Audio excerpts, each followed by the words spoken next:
नमो नमः मित्रों, संस्कृत जीवनम में आप सभी का स्वागत है। हम लोग 8:30 बजे वाली जो हमारी साहित्य की कक्षा होती है तो उसमें उपस्थित हैं और जिसके अंतर्गत हम लोग हमारा भर्तृहरि नीति शतकम ग्रंथ है, इस ग्रंथ का अध्ययन कर रहे हैं। तो अभी तक की कक्षाओं में हम लोगों ने हमारे जो 94 श्लोक थे उन सभी श्लोकों का अध्ययन कर लिया था। और जैसा कि अगर हम देखते पद्धतियों के अनुसार देखें तो हमारी 9 पद्धतियां कंप्लीट हो चुकी हैं और आप देख रहे होंगे यदि 9 पद्धतियां हमारी कंप्लीट हुई हैं तो श्लोकों की संख्या कैसे बढ़ गई। तो मैं आपको बता दूं कि 3 श्लोकों का जो 3 श्लोक हमारे परिशिष्ट में दिए हुए हैं, ऐसे 3 श्लोकों का अध्ययन हम लोगों ने इसी के बीच कर लिया था। इस कारण से हमारी जो संख्या है वो बढ़ गई है। तो आज हम लोग हमारा जो 95 श्लोक है और यहाँ से ही हमारी जो कर्म पद्धति है और अंतिम पद्धति जो है नीति शतकम की कर्म पद्धति, उसके प्रथम श्लोक के साथ आप सभी के समक्ष उपस्थित हैं। तो जितने भी लोग हमारे साथ लाइव जुड़ चुके हैं सभी लोग वीडियो की लिंक को अपने दोस्तों के साथ शेयर कर दें, जिससे कि अधिक से अधिक लोग वीडियो के साथ लाइव जुड़ सकें।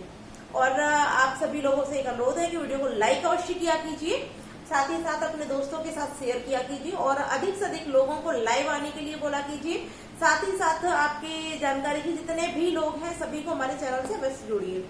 तो आइए हम लोग हमारा अध्ययन करते हैं। और जैसा कि कल की कक्षा नहीं हो पाई थी तो कल मुझे बहुत तेज बुखार था, इस कारण से कल की कक्षा नहीं हो पाई थी। और जैसा कि आप सभी जानते हैं तबीयत अभी थोड़ी सी गड़बड़ चल रही है, तो जब ज्यादा ही तबीयत खराब हो जाती है तो उसी दिन कक्षा नहीं हो पाती है। बाकी प्रतिदिन हम क्लास को कंटिन्यू रखते हैं और जैसा कि संडे को कक्षा नहीं होती है तो संडे को छोड़ के बाकी के प्रतिदिन कक्षा रहती है। और मैं आप सभी को बता दूं कि नीति शतकम हमारा जो ग्रंथ है इसकी समाप्ति के पश्चात अर्थात कर्म पद्धति और कर्म पद्धति के बाद जो हमारे परिशिष्ट के कुछ मुख्य श्लोक हैं जो कि परीक्षाओं में अधिकतर पूछे जाते हैं, उन श्लोकों के पश्चात हम लोग हमारा जो सुपर टेट है, सुपर टेट के पाठ्यक्रम के बाद हम लोग सुपर टेट के पाठ्यक्रम को आरंभ करेंगे। तो जो भी छात्र हमारे सुपर टेट की तैयारी कर रहे हैं सभी लोग कक्षा के साथ अवश्य जुड़े। आइए हम लोग अध्ययन करते हैं। 94 श्लोक जो हमने अध्ययन कर लिया था उसकी व्याकरणिक टिप्पणियां रह गई थी, तो उनकी पहले व्याकरणिक टिप्पणियों को हम लोग जान लेते हैं। तत्पश्चात जो हमारा 95 श्लोक है उसका अध्ययन करेंगे। तो जो हमारा श्लोक था वह था दैवेन प्रभुणा स्वयं जगति यद्यस्य प्रमाणी कृतम ततस्योपन्मेन मनागपि महानैवाश्रय कारणम सर्वाशा परिपूरके जलधरे वर्षत्यपि प्रत्यहम सूक्ष्म एव पतन्ति चातक मुखे पयोविंदवः। अर्थात विधाता ने जिसके भाग्य में जितना लिख रखा है उसको वह अवश्य ही प्राप्त होगा और उसको प्राप्त करने में किसी भी महान व्यक्ति का कोई आश्रय तनिक भी कारण नहीं होता है। जिस प्रकार से जो सभी की आशाओं को पूरा करने वाला जलधर अर्थात बादल होता है वह सभी के लिए प्रतिदिन बरसता है, किंतु फिर भी जो चातक पक्षी होता है उस चातक पक्षी को उस मेघ की 2-3 बूंदे हैं वो भी सूक्ष्म वाली 2-3 बूंदे ही प्राप्त होती हैं। तो कहने का भाव यही था कि उस चातक के भाग्य में जल की मेघ की 2-3 सूक्ष्म बूंदे ही यदि हैं तो उसको वही प्राप्त होगा। और यदि आपके भाग्य में संपूर्ण समुद्र है तो आपको संपूर्ण समुद्र प्राप्त होगा। इसमें किसी का विशिष्ट अर्थात किसी महान व्यक्ति का कोई आश्रय नहीं होता है। तो इस प्रकार से हम लोगों ने श्लोक का अध्ययन कर लिया था। तो आइए इसकी व्याकरणिक टिप्पणियों को देख लेते हैं। अधिक समय बर्बाद ना हो इसलिए मैंने पहले ही लिख रखी है। तो इसमें जो शब्द था हमारा प्रमाणीकृतम, यदि इस शब्द की बात करें तो इसमें प्रमाण धन ट्वी और ट्वी के साथ क्रि धातु के साथ कित प्रत्यय का विधान करते हैं तो प्रमाणीकृतम शब्द हमारा निष्पन्न हो जाता है। उपनमेत उपधातु नम उपसर्ग है, नम धातु है और विधिलिंग लकार प्रथम पुरुष एक वचन में उपनमेत शब्द हमारा बन जाता है। आगे है सर्वासा, तो सर्वासा में कर्मधारय समास है, किंतु जब हम सर्वासा परिपूर्ण के पूर्ण शब्द ले लेते हैं तो सभी की आशाओं को पूरा करने वाला अर्थात सभी की आशाओं का पूर्ण करता, तब यहाँ पर षष्ठी तत्पुरुष समास हमारा हो जाता है। आगे है जलधरे, तो जलस्य धरे जलधरे षष्ठी तत्पुरुष समास हो जाएगा। और जो हमारा प्रत्यहम शब्द है तो ये बहुत ही व्याकरणिक टिप्पणी के अनुसार बहुत महत्वपूर्ण शब्द है। तो इसको आप लोग अंडरलाइन करके और इम्पोर्टेंट लिख कर रखिए, क्योंकि यह जो शब्द है इसमें अव्ययभाव समास है और जो इसका विग्रह होता है वो अहानि अहानि इति प्रत्यहम, इस प्रकार से यहाँ पर अव्ययभाव समास हमारा हो जाता है। चातक मुखी, तो चातकस्य मुखी अर्थात चातक के मुख में, चातक का मुख, तो षष्ठी तत्पुरुष समास हो जाएगा। और द्वित्रा, तो ये तो बहुत ही महत्वपूर्ण भी है और सुप्रसिद्ध भी है। तो द्वित्रा जो है उसमें बहुब्रीहि समास होता है, सभी लोग जानते होंगे, किंतु मैंने फिर भी यहाँ लिख दिया है। और आगे जो है पयोबिंदवा, तो पानी की बूंद अर्थात जल की बूंद, तो इसी से हमारा स्पष्ट हो जाता है यहाँ पर षष्ठी तत्पुरुष समास हमारा हो जाएगा। अब यदि हम इस श्लोक में छंद की बात करें तो इस श्लोक में भी हमारा शार्दूल विक्रीडित छंद ही है। और यदि अलंकार की बात करें तो यहाँ दृष्टांत देते हुए भर्तृहरि जी ने बताया है, इस कारण इस श्लोक में भी हमारा दृष्टांत अलंकार हो जाता है। तो इस प्रकार से 94 श्लोक की व्याकरणिक टिप्पणियां हो जाती हैं। तो इसको हम हटा देते हैं, जिससे कि आगे की जो व्याकरणिक टिप्पणियां हैं वह लिखेंगे। और आइए हम लोग हमारा जो 95 वाला श्लोक है उस श्लोक का अध्ययन करते हैं। तो सर्वप्रथम मेरे साथ वाचन कर लीजिए, उसके पश्चात हम लोग अर्थ को जानेंगे। नमस्यामो देवाननु हत वदस्ते अपि वशगाः विधिर्वन्दाशोऽपि प्रतिनियत कर्मैक फलदः फलं कर्मायतं किम मर्गणै किंच विधिना नमस्त कर्मभ्यो विधिरपि न येभ्यः प्रभवति। अब यहाँ इस श्लोक के माध्यम से भर्तृहरि जी बताना चाहते हैं, क्योंकि यह जो हमारे श्लोक है यहाँ से कर्म पद्धति आरंभ होती है, तो इस श्लोक के माध्यम से कर्मों की महत्ता को ही भर्तृहरि जी के द्वारा वर्णित किया गया है कि जो कर्म है इन कर्मों के अधीन तो संपूर्ण देवगण, और देवगण भी क्या हमारे जो विधाता स्वयं ब्रह्मा है, यह सभी इन्हीं कर्मों के अधीन है। तो इस श्लोक के अर्थ को जानते हैं। तो यहाँ कहा है नमस्यामः, तो नमस्यामः, तो यहाँ पर जैसे उत्तम पुरुष बहुवचन में जो क्रिया ली गई है नमस्यामः, तो नमस्यामः अर्थात हम सभी नमस्कार करते हैं।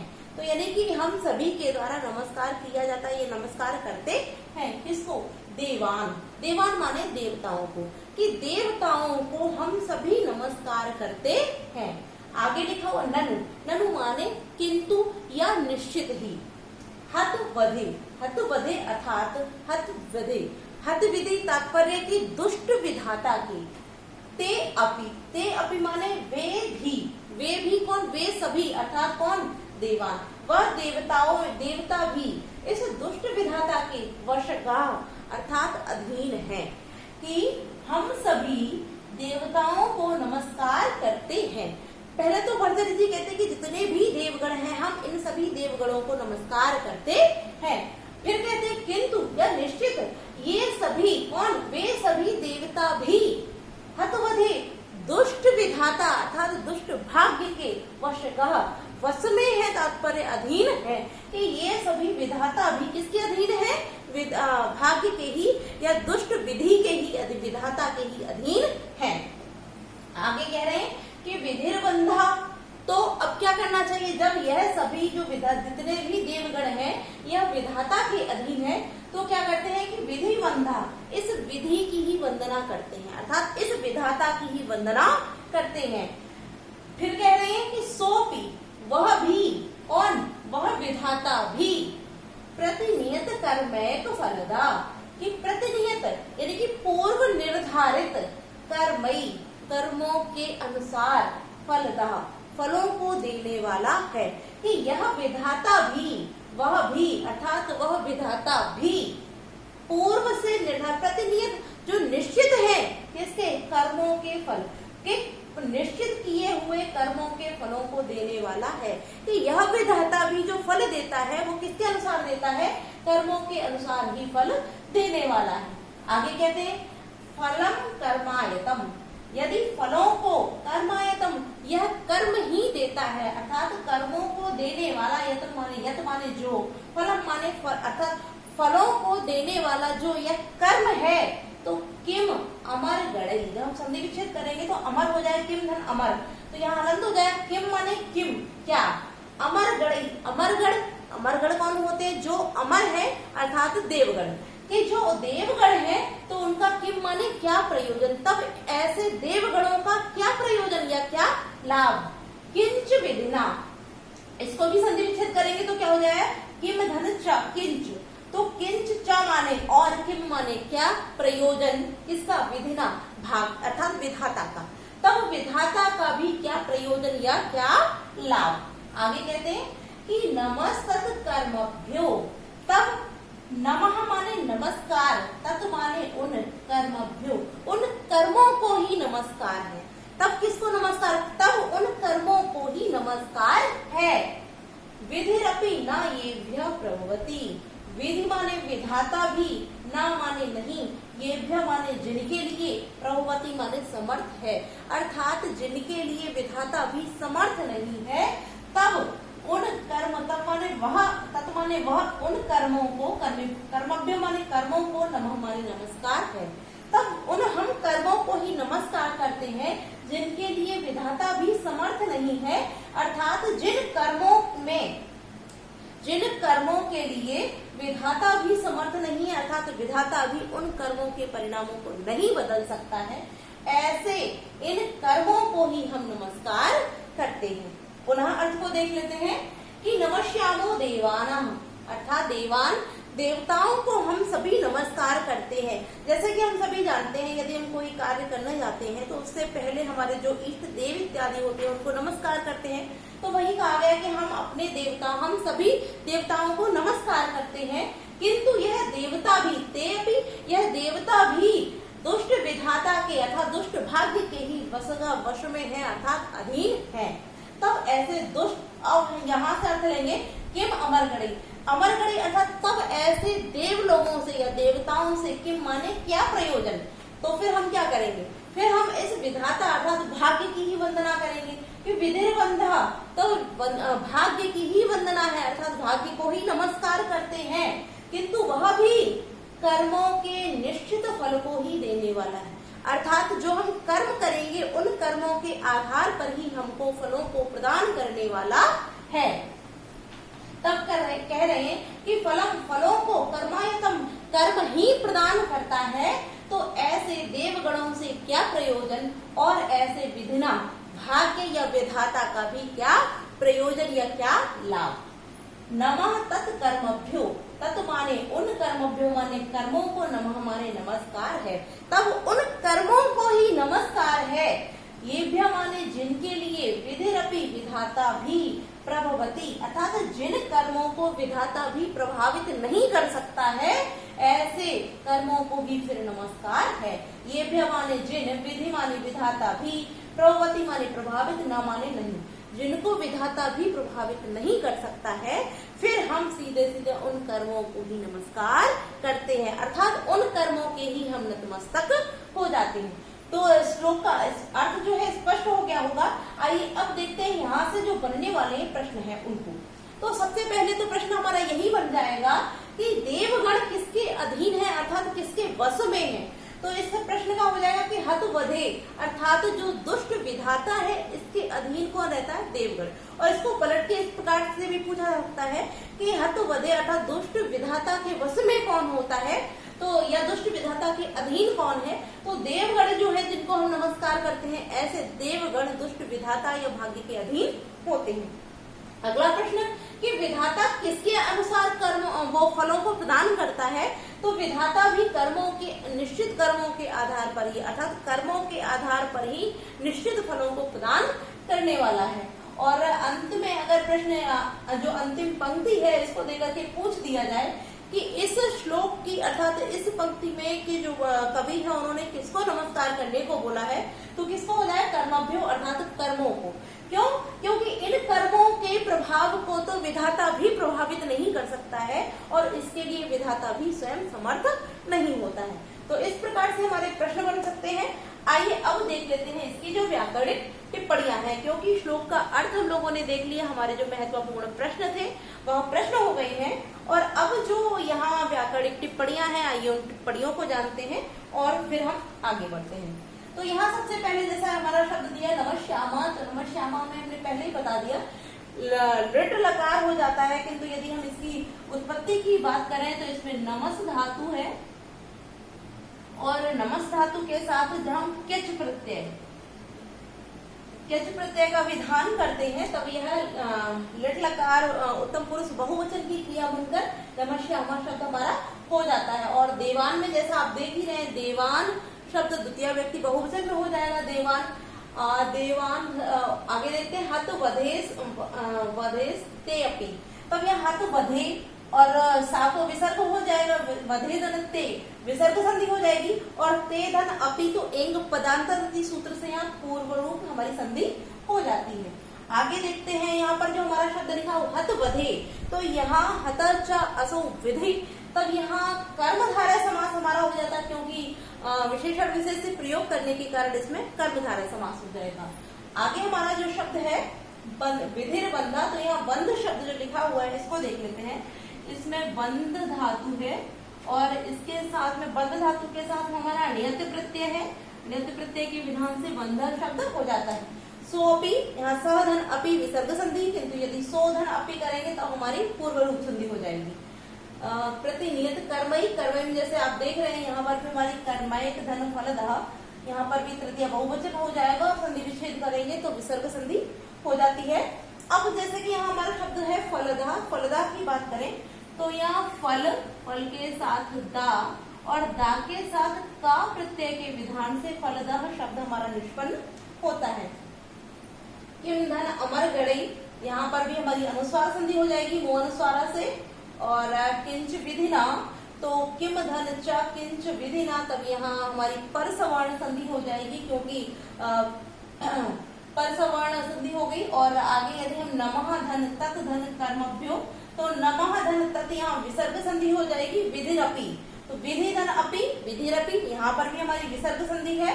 और जैसा कि ये भी आप देख रहे होंगे, यह चतुर्थी व्यक्ति में प्रयोग किया गया है। इस प्रकार से यहाँ हमारी व्याकरणिक टिप्पणियां हो जाती हैं। अब हम बात कर लेते हैं इसमें छंद की। तो यह जो हमारा 95 वाला श्लोक है, इसमें शिखरणी छंद है। और यदि अलंकार की बात करें तो यहाँ पर माला दीपक अलंकार हमारा प्रस्तुत किया गया है। तो इस प्रकार से 95 श्लोक का अध्ययन पूर्ण होता है। आइए अब बढ़ते हैं हमारे 96 वाले श्लोक की ओर।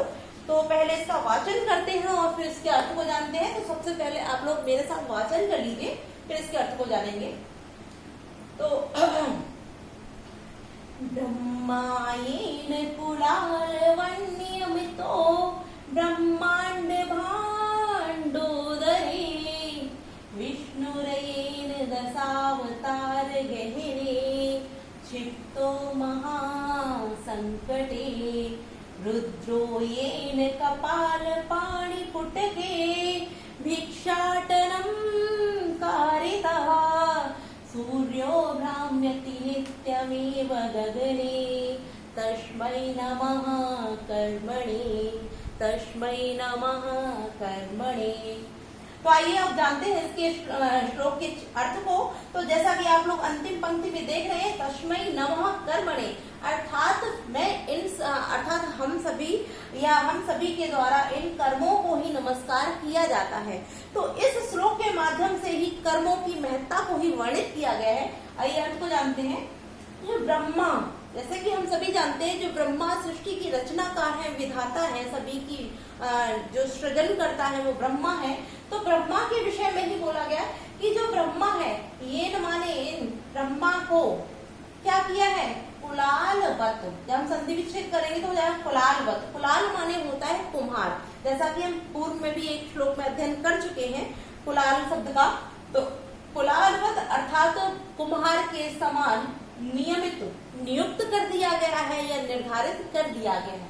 किसमें? ब्रह्मांड भांड उदरे, ब्रह्मांड रूपी पात्र के उदर में अर्थात बीच में।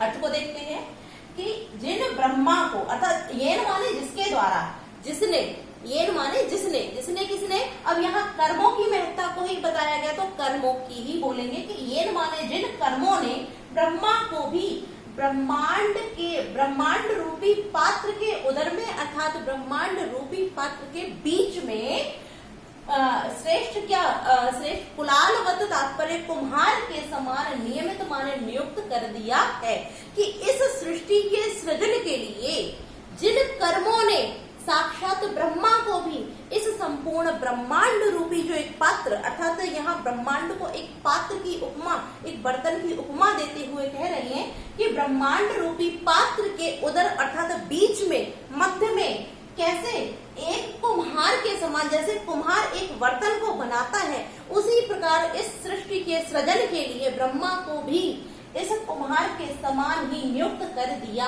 है। किसने? इन कर्मों ने। जिन कर्मों के द्वारा, ये न माने जिन कर्मों के द्वारा ब्रह्मा को भी ब्रह्मांड रूपी पात्र के बीच में कुम्हार के समान नियुक्त कर दिया गया है। आगे कहते हैं येन माने जिन कर्मों ने, अर्थात यहाँ कर्मों की ही महत्ता बोली गई, तो कर्मों के ही विषय में बताएंगे कि येन माने जिन कर्मों के कारण या जिन कर्मों के द्वारा विष्णु को भी 10 अवतार गहने, 10 अवतार धारण करने के लिए, अर्थात 10 अवतार धारण करने के महासंकटी, महान संकट को क्षिप्ता माने धारण करना पड़ा, अर्थात उसको करना पड़ा। कैसे? महान संकट में पड़ गए, यानी कि क्षिप्त माने पड़ना होता है, कि मतलब जिन कर्मों के कारण ही विष्णु भगवान 10 अवतारों को ग्रहण करने के महान संकट में क्षिप्त माने पड़ गए। इन कर्मों के कारण ही भगवान विष्णु को भी 10 अवतार धारण करने पड़े, और जिन 10 अवतारों को धारण करने का महान संकट उनको झेलना पड़ा, अर्थात उसमें पड़ना पड़ा।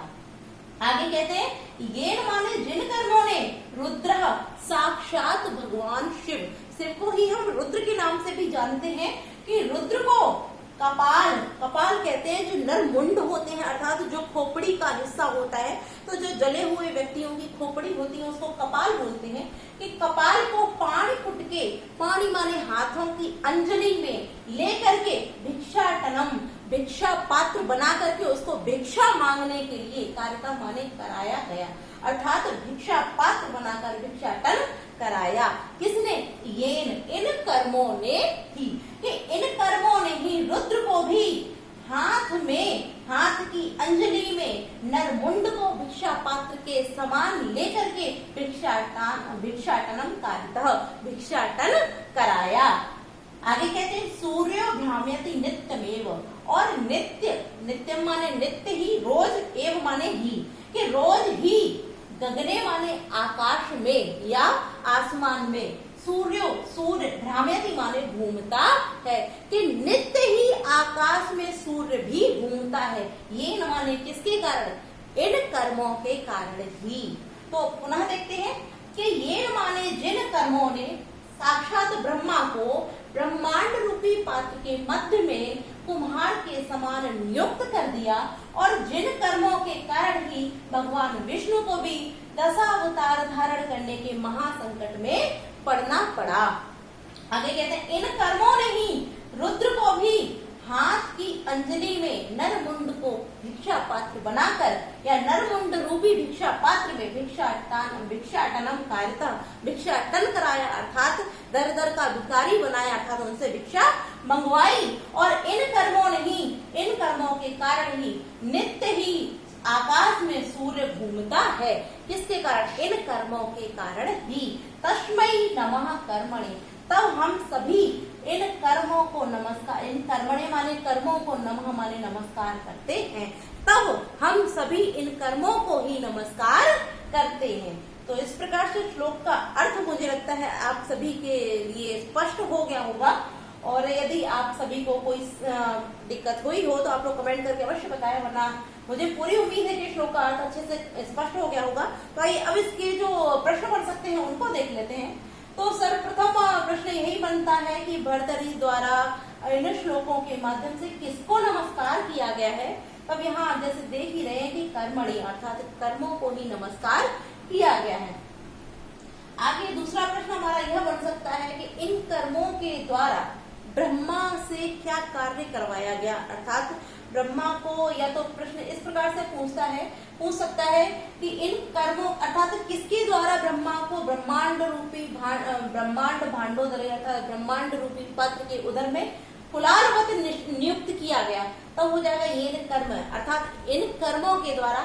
या फिर प्रश्न बदल के इस प्रकार से पूछ सकते हैं कि इन कर्मों के द्वारा जो ब्रह्मा है उनसे क्या कार्य करवाया गया। तब हो जाएगा ब्रह्मांड भांडोदरी कुलाल नियमित, अर्थात ब्रह्मांड रूपी पात्र के बीच में इनको कुम्हार के रूप में नियुक्त किया गया। इसी प्रकार से यहाँ प्रश्न बन सकता है कि किसके द्वारा भगवान विष्णु को 10 अवतारों का महासंकट झेलना पड़ा। तो इन कर्मों के द्वारा या इन कर्मों के द्वारा भगवान विष्णु को कैसे संकट में पड़ना पड़ा, तब हो जाएगा दशावतार को धारण करने के संकट में। अगला प्रश्न यहाँ हमारा यह बनता है कि रुद्रों को अर्थात कपाल पाणपुट के यानी हाथ की अंजलि में नरमुंड को लेकर क्या करना पड़ा। तो भिक्षाटनम, और किसके कारण करना पड़ा, तो ये कर्म अर्थात इन कर्मों के द्वारा। तो इस प्रकार से हमारे प्रश्न भी बन सकते हैं। और अब जैसे कि प्रश्न स्पष्ट हो गए, अर्थ स्पष्ट हो गया, तो अब इसकी व्याकरण टिप्पणियों को देख लेते हैं। तो सबसे पहले तो हमारा जो कुलाल वत शब्द लिखा है, तो इसकी पहले तो हम लोग इसकी निष्पत्ति देख चुके हैं। कुलाल के साथ जब मतु प्रत्यय के विधान से, कुलाल शब्द के साथ जब मतु प्रत्यय का विधान करते हैं तो कुलाल वत शब्द हमारा बन जाता है। और आगे शब्द जो हमारा लिखा है नियमितो, तो नियमितः शब्द हो जाएगा नियमितो की जगह। तो इसको भी देख लेते हैं। इसमें नी उपसर्ग है, यम धातु है, और उसके बाद में ऋच प्रत्यय है, ऋच प्रत्यय, और ऋच प्रत्यय के बाद में पुनः कित प्रत्यय है। तो यदि आपसे पूछ दे तो इस प्रकार से कि नियमिता में कौन सा प्रत्यय है, तो कित प्रत्यय है, और इस प्रकार से हो जाएगा। अब हम बात कर, जैसे यहाँ ब्रह्मांड भांडोदरी शब्द लिखा हुआ है, अगर इस शब्द की बात करें हम ब्रह्मांड भांडोदरी, तो ब्रह्मांड रूपी पात्र, अर्थात केवल इतना ब्रह्मांड भांड अर्थात ब्रह्मांड रूपी पात्र।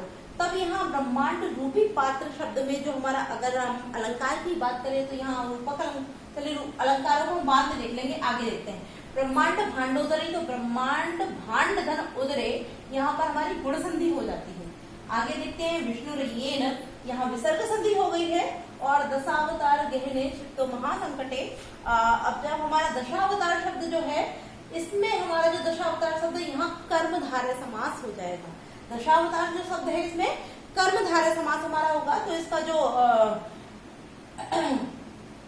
आगे क्षेत्र शब्द जो है, इसकी निष्पत्ति पहले देख चुके हैं। अब हम बात करें यहाँ पर नहीं है हमारे, अब हम अलंकार की ही बात कर लेते हैं। तो सबसे पहले हमारा जो शब्द है ब्रह्मांड भांड, तो ब्रह्मांड रूपी भांड, तब यहाँ पर हमारा रूपक अलंकार हो जाएगा। और इसी प्रकार से यहाँ अगर हम बात करते हैं,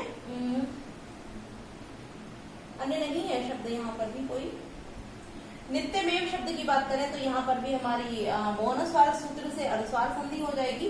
हाँ, यह शब्द हमारा मुख्य हो जाएगा तस्मै नमः कर्मणि। तो इसको देख लेते हैं, तस्मै नमः कर्मणे। तो जैसा कि आप देख रहे हैं यहाँ कर्मणे शब्द जो है, कर्मणे, तो कर्मणे में चतुर्थी व्यक्ति का विधान किया गया है। तो यहाँ पूछा जा सकता है कि यहाँ जो कर्मणे है, इसमें चतुर्थी व्यक्ति किस सूत्र से हुई है। तो जैसा कि आप सभी लोग जान रहे होंगे, नमः शब्द दिया है, तो नमः स्वस्ति स्वाहा स्वधा अलंग सट योगा, जो हमारा सूत्र है, इस सूत्र के द्वारा यहाँ पर भी जो हमारी विभक्ति है वह चतुर्थी व्यक्ति हो गई है कर्मणी शब्द में। और तस्मयी शब्द भी हमारा नमः के योग में ही, इसमें भी चतुर्थी व्यक्ति का ही विधान किया गया है। ठीक है, तो इस प्रकार से यहाँ हमारे व्याकरण टिप्पणियां हो जाती हैं। अब हम बात करते हैं यहाँ छंद की। तो यह जो श्लोक है हमारा शिखरणी छंद में है। और अलंकार की जैसे हमने बात करी ली है, तो अलंकार जैसे ब्रह्मांड रूपी भांड, यहाँ हमारा रूपक अलंकार हो जाता है। और जैसा कि कुलाल वत, तो कुम्हार के समान, तब यहाँ पर हमारा अगर अलंकार की बात करें तो हमारा उपमा अलंकार यहाँ तक हो जाएगा। कुलाल वत शब्द तक लेंगे तो हमारा उपमा अलंकार हो जाएगा। और ब्रह्मांड भांड की बात करेंगे तब यहाँ पर रूपक अलंकार हो जाता है। तो इस प्रकार से हमारे जो 96 वाला श्लोक था, इसकी भी पूर्ण व्याख्या हो चुकी है व्याकरणिक टिप्पणियों के साथ। तो आज की कक्षा में हम लोग इतना ही रखते हैं। और जो 97वें श्लोक है हमारा, इसको हम कल की कक्षा में अध्ययन करेंगे। तो आप सभी को क्लास कैसी लगती है आप लोग कमेंट करके अवश्य बताया कीजिए। साथ ही साथ लिंक को अपने दोस्तों के साथ शेयर कीजिए और अधिक से अधिक लोगों को लाइव आने के लिए बोला कीजिए। तो आज के लिए इतना ही। कल की कक्षा में आगे के श्लोकों के साथ उपस्थित होंगे। नमो नमः।